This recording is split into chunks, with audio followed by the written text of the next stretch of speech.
या ठिकाणी NSCC sports YouTube चॅनलच्या वतीने या पुणे परिसरातील जो सामाजिक चळवळीचा भाग म्हणून या ठिकाणी निर्माण झालेली जी दुनियादारी ग्रुप जो आहे तर त्या अनुषंगाने आपण सौरभ यांच्याशी आपण बोलतोय। नमस्कार सर। नमस्कार सर, तुमचं नाव आणि तुमचं प्रोफेशन सांगून तुमच्या याच्या संदर्भात माहिती सांगा। माझं नाव सौरभ रानडे।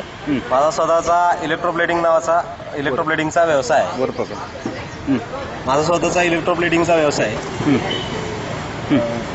काय तुमच्या दुनियादारीच्या संदर्भातलं काय चळवळ आहे, कशा पद्धतीने काम चालतं? दुनियादारी नावाचा आमचा एक काही मित्रमैत्रिणींचा असा एक ग्रुप आहे जो सदाशिव पेठेत आम्ही मॅक्झिमम लोक सदाशिव पेठेत आम्ही असतो। आम्ही अशा उद्देशाने हा ग्रुप क्रिएट केला आहे की जेणेकरून आम्हाला काही सामाजिक कार्य आणि काही ट्रेकिंग म्हणा किंवा काही फन असं आम्हाला एक सोशल वर्क आणि एन्जॉयमेंट असं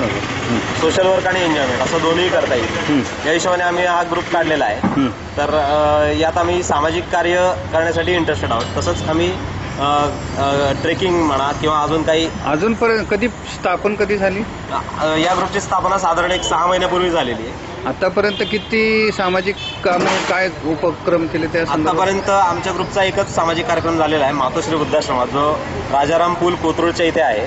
तिथे आम्ही गुढीपाडव्याला आमच्या ग्रुपचा पहिला प्रोग्राम करायचा म्हणून त्या हिशोबाने आम्ही तिथं तो प्लॅन केला होता। तर तिथे आम्ही मातोश्री वृद्धाश्रमातल्या जे आजी आजोबा आहेत त्यांच्याबरोबर आम्ही गुढीपाडवा साजरा केला। नेहमीपेक्षा वेगळ्या पद्धतीने साजरा केला। आम्ही त्यांच्याबरोबर काही खेळ खेळले, आम्ही त्यांच्याबरोबर खाल्लं प्यायलं मजा केली आणि त्यांच्याबरोबर एक आनंदात वेळ घालवला। आमची संध्याकाळ गुढीपाडव्याची त्यांच्याबरोबर गेली। याच्यामध्ये तुम्ही खरं तर आता प्रत्येकाला वेळ नाही, परंतु तुम्ही एकत्र येण्यासाठी वेळ कसा काढता? एकत्र येण्यासाठी जे सध्या आपल्याला टेक्नॉलॉजीची फार मदत होते, जे सध्या व्हॉट्सअप जे फार जोरात आहे ते त्याच्यावर आमचं सगळं प्लॅनिंग ठरत असतं। तर फेसबुक, व्हॉट्सअप किंवा अजून जे मेल सिस्टीम आहे त्याच्यावर आपण सगळं हे प्लॅनिंग करतो आणि जसं जसं प्रत्येकाला वेळ असेल त्या हिशोबाने आपण जमतो, एक जण जमतो आणि आम्ही सगळं आमच्या ग्रुपचा आता पुढचा कार्यक्रम कुठला याचं प्लॅनिंग करत असतो। आता याच्यामध्ये तुमचं जे पैशाचं गणित कशा पद्धतीने तुम्ही सोडवता? यासाठी आम्ही एक भिशी नावाचा प्रकार चालू केलेला आहे, जेणेकरून दर महिना आम्ही प्रत्येक ग्रुप मेंबरकडनं काही ठराविक रक्कम की आम्ही जमा करतो, की आम्ही बँकेत भरून ती वाढत राहते। त्या हिशोबाने आम्हाला सामाजिक कार्यक्रमासाठी फंडिंग याच्यात नव्हतं आणि आमची ग्रुपची शिवाय काही एन्जॉयमेंट असेल कुठली तर त्यासाठी त्याचा फायदा होतो। याच्यामध्ये तुमचं काय असं जो कॉलेज फक्त क्लासमेट व्यतिरिक्त किंवा कसे एकत्र संघटन कशा पद्धतीने आहे, कोणत्या लेवलचं आहे? या ग्रुपचं एक वैशिष्ट्य सांगतो तुम्हाला। या ग्रुपमध्ये बऱ्याच वेगवेगळ्या प्रोफेशन्सचे आणि बऱ्याच वेगवेगळ्या एज ग्रुपची लोक आहेत। यामध्ये स्टुडंट्स आहेत, इंजिनियर्स आहेत, वकील्स आहेत, डॉक्टर्स आहेत, अशी बऱ्याच वेगवेगळ्या क्षेत्रातले लोक इथे काम करतात।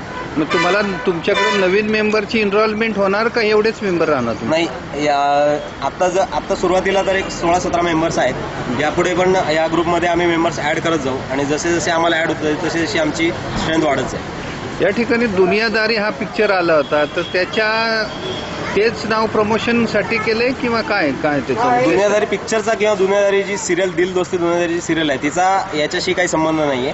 आमचा जो आम्हाला म्हणजे दुनियादारी पिक्चरमध्ये जसं दाखवलं की एकमेकांची रिलेशन कसं चांगलं असतं, तसं आमच्यातही खूप चांगली एकमेकांची रिलेशन्स आहेत। त्या हिशोबाने आम्ही दुनियादारी हे नाव आवडल्यामुळे ठरवून आम्ही ठेवलं। ह्याच्यामध्ये असं किती दिवसांचं टार्गेट ठेवलंय किंवा काय? असं टार्गेट असं काही ठराविक नाहीये। आम्ही प्रत्येक एक कार्यक्रम सक्सेसफुल झाला की त्याच्या पुढच्या मीटिंगमध्ये आम्ही दुसऱ्या कार्यक्रमाच्या प्लॅनिंगला सुरुवात करतो आणि ज्या पद्धतीने प्रत्येकाला वेळ मिळेल त्या हिशोबाने एक नवीन प्रोग्राम प्लॅन करतो। याच्या संदर्भात तुमचं आरोग्य किंवा सकाळी एकत्र ट्रेकिंग किंवा सकाळी एकत्र पर्वतीला फिरायला जाणं असं काही योजना आहेत का तुमच्या याच्यात? हो, अशा योजना आहेत। ट्रेकिंगमध्ये तर ग्रुप खूप इंटरेस्टेड आहे। यापुढे आमचे रेग्युलर ट्रेकही होतील, शिवाय पर्वतीला जाणं किंवा चतुर्शृंगीला वगैरे फिरायला जाणं हे आदनमधनं होतच असतं। धन्यवाद सर। या ठिकाणी NSCC स्पोर्ट्स यूट्यूब चॅनलला आपण माहिती दिलीत आणि आपला वेळ दिला त्याबद्दल धन्यवाद। धन्यवाद।